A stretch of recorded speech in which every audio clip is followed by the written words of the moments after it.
বন্ধুরা, সবাই কেমন আছো? আশা করছি তোমরা সবাই খুব ভালো আছো। আজকের কোনো আমি আমার সংসারের কাজের ভিডিও নিয়ে আসিনি।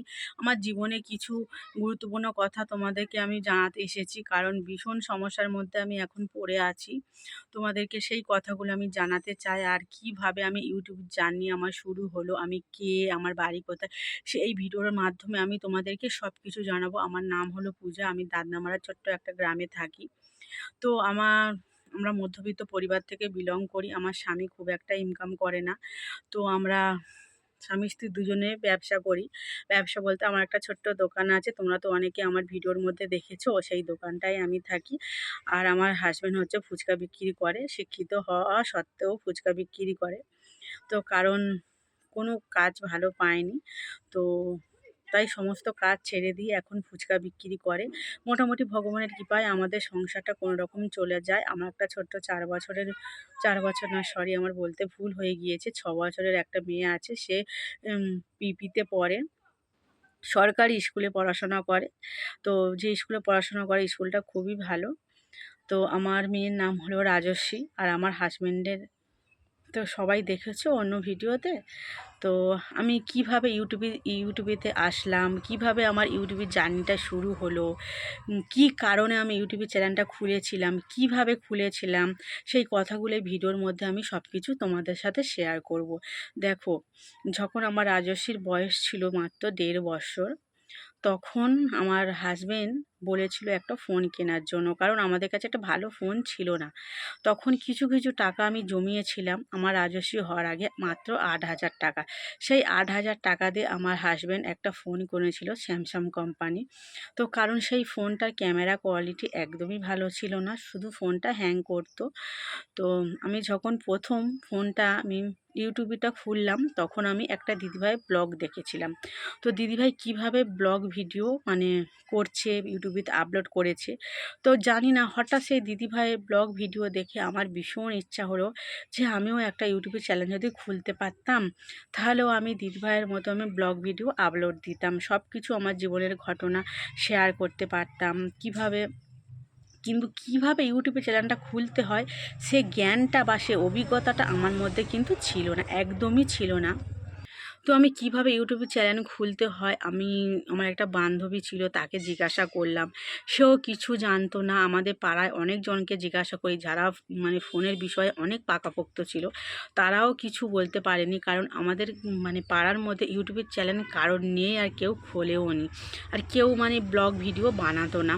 তো অনেক চেষ্টা করার পর আমি ভাবলাম আমি নিজে নিজে চেষ্টা করব। তো তখন আমি ইউটিউবেতে সার্চ করলাম যে কিভাবে ইউটিউবের চ্যানেল খুলতে হয়। তখন আমি সার্চ করার পর একটা দাদাভাইয়ের ভিডিও দেখার পর তো ইউটিউব চ্যানেল তো খুলেছিলাম, কিন্তু ইউটিউবের চ্যানেলটা কিভাবে ভেরিফাই করতে হয় সেটা কিন্তু আমি কিছুতেই পারছিলাম না। আমার ১ সপ্তাহ সময় গিয়েছে। আমার রাজস্বী তখন অনেক ছোট ছিল। ও ঘুমিয়ে পড়ার পর বারবার ফোন দেখতাম, কিভাবে কোন অপশান থেকে কোন অপশানে যেতে হয় সেই দাদাভাইয়ের ভিডিও দেখে দেখে, এমনকি একটা ডায়েরিতে লিখে লিখে রেখে আমি কিন্তু অনেকবার করার পর তারপর কিন্তু আমি ইউটিউব চ্যানেলটা ভেরিফাই করতে পেরেছি। তো ভেরিফাই করার পর দেখলাম আমার ইউটিউবের চ্যানেলটা একদম ভালোভাবে আমি খুলে ফেলতে পেরেছি। আমি ভীষণ খুশি হয়েছিলাম। আমার হাসব্যান্ডকেও বলেছিলাম, ও ভীষণ খুশি হয়েছিল। তো তখন আমি কিন্তু ইউটিউবেতে কোনো স্বপ্ন নিয়ে কিন্তু আমি আসিনি যে ইউটিউবের চ্যানেল নিয়ে কিভাবে ভিডিও করতে হয়, কিভাবে ভিডিও আপলোড করতে হয়, কিভাবে এডিট করতে হয়, সেগুলো কিছুই জানতাম না। আমি অনেকজনার জিজ্ঞাসা করেছি আমাকে একটু শিখিয়ে দেওয়ার জন্য। কেউ শিখিয়ে দিতে চায়নি। সমস্ত কিন্তু আমি ইউটিউবের চ্যানেল দেখে কিন্তু আমি শিখেছি। তো তখন আমি প্রথম ভিডিও আপলোড দিয়েছিলাম, তখন ভিডিও একদমই কিন্তু ভালো করতে পারিনি, বানাতে পারিনি। থাম্বনেলও ঠিকমতো বসাতে পারিনি। আর সমস্ত কিছু কিন্তু ইউটিউবে দেখেই আমি শিখেছি যে ইউটিউব স্টুডিও থেকে ইউটিউব থাম্বনেল বসাতে হয় সমস্ত কিছু। আগে কিন্তু কোনো ভিডিওর মধ্যে আমি ট্যাগ দিইনি, ঠিকমতো লিখিনি, কোনো ডেসক্রিপশান লিখিনি, থাম্বনেল ঠিকমতো বসাইনি। তো তারপরে না, দেখছি যে আমার যে আগের যে ফোনটা আমি ভিডিও করতাম, ভিডিও হ্যাং করতো। ভিডিও সকালে ছাড়লে সেই সন্ধ্যা হয়ে যেত ভিডিও আপলোড হতে হতে। তারপর আমি ভাবলাম, না, আমি কিছু কিছু করে পয়সা জমাবো আর একটা ভালো ফোন আমি কিনবো। তো ২ বছর ধরে আমি পয়সা গুছিয়ে গুছিয়ে কিন্তু একটা ফোন আমি কিনে ফেললাম, ভিভো। তো ক্যামেরা কোয়ালিটিও ভালো মোটামুটি, আমি কিন্তু কিনে ফেললাম। আর আমার বরমশাইও আমার সাথে ছিল, ও আমার সাথে গিয়ে দোকান থেকে ফোনটা আমি কিনলাম। তারপর আমি জানতাম না যে একটা ফোন থেকে আরেকটা ফোনে কীভাবে চ্যানেলটাকে মানে ট্রান্সফার করব, কিভাবে নিয়ে আসবো সেটাও আমি জানতাম না। তো ফোনটা ১ মাস কেনার পর আমি একজনের কাছে গিয়েছিলাম যে আমার এই ফোন থেকে এই ফোনের মানে চ্যানেলটা খুলে দেওয়ার জন্য। কিন্তু সেও দেবে দেবে করে সেও মানে কিন্তু দেয়নি। জানি না, তারপর আমি কিন্তু ওই যে ইমেল আইডিটা ভুলে গিয়েছিলাম। তো ওই যে আইডিগুলো যে লিখে রাখতে হয় আমি কিন্তু এগুলো জানতাম না। তো অনেক কষ্ট করেছি এই ভিডিওর জন্য। আর এখনও দেখো ভিডিও করেই যাচ্ছি, কিন্তু ভিডিও আমি বন্ধ করব না, কারণ আমার এই ভিডিও ইউটিউব চ্যানেলটা আমার সুখ দুঃখের সাথী হয়ে গিয়েছে। আমি জানি না ইউটিউব চ্যানেলটা আমি কোনো দিনও সফলতা পাবো কিনা, কিন্তু আমার এটা বন্ধুর মতন হয়ে গিয়েছে। 4 বছর ধরে আমি কিন্তু এই ইউটিউব চ্যানেলের সাথে জুড়ে আছি। আমি কিছুতেই এই ইউটিউব থেকে ছেড়ে যেতে চাই না।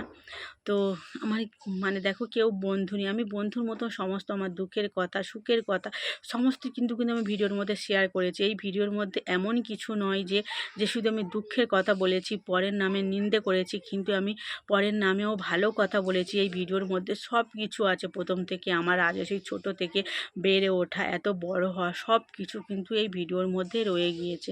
দিদিভাইরা, তোমাদের কাছে ছোট্ট রিকোয়েস্ট, এমন কিছু করো না যে আমার ইউটিউবের চ্যানেলটা যাতে আমার বন্ধ হয়ে যায়, আমি যাতে না ভিডিও করতে পারি। তো দেখো এটা আমার জীবনের সাথে জুড়ে গিয়েছে। অনেক কষ্ট করে আমি ইউটিউব চ্যানেলটা খুলেছিলাম, একটা ফোন কিনেছিলাম, না খেয়ে না দিয়ে পয়সা জমি অনেক কষ্ট করে ফোনটা কিনেছিলাম। একটা ফোন থেকে একটা ফোন মানে ইউটিউবের চ্যানেল আমি নিয়ে এসেছি, তার ইমেল আইডিটা বদলেছি, সমস্ত কিছু কিন্তু আমি নিজেই করেছি, আমার পাশে কেউ নেই। তারপর আমি কিন্তু অনেক কষ্ট করে দেখে সমস্ত কিন্তু ভিডিও ছেড়েছি। এখন আমি দেখো আমার কিন্তু 0 সাবস্ক্রাইবার ছিল, 0 সাবস্ক্রাইব থেকে আমার এখন 1200 সাবস্ক্রাইবার হয়েছে। আমার এখন অনেক নতুন বন্ধু হয়েছে, সবাই আমার ভিডিও দেখে, সুন্দর কমেন্ট করে।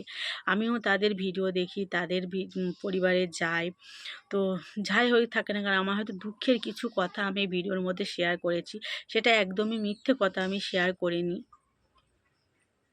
তো দিদিভাইরা, তোমরা এমন কিছু করো না যাতে আমার ইউটিউব চ্যানেলটা বন্ধ হয়ে যায়, আমি যাতে না ভিডিও করতে পারি। প্লিজ, এই কষ্ট করে 4 বছর ধরে আমি ইউটিউব চ্যানেলটা আমি একটা সন্তানের মতো করে বড় করেছি।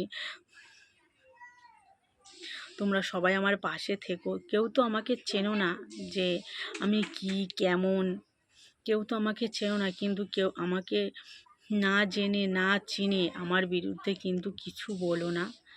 দেখো সবাই আমার পাশে থেকো, সাপোর্ট করো, সাথে থেকো। আমি এখন অনেক কষ্টের মাধ্যমে থেকে চলেছি, আমি এখন অনেক স্বপ্ন নিয়ে এগিয়ে যেতে চাইছি। মানুষের স্বপ্ন সত্যি না হলেও মানুষ কিন্তু স্বপ্ন নিয়ে বেঁচে থাকতে শেখে। তো আমি এই স্বপ্নটা নিয়ে বেঁচে আছি, আর ভবিষ্যতেও চলে যাব। কোনো দিন হয়তো চ্যানেলে উন্নতি হোক বা না হোক, এই চ্যালেঞ্জ জুড়ে আমি থাকতে চাই।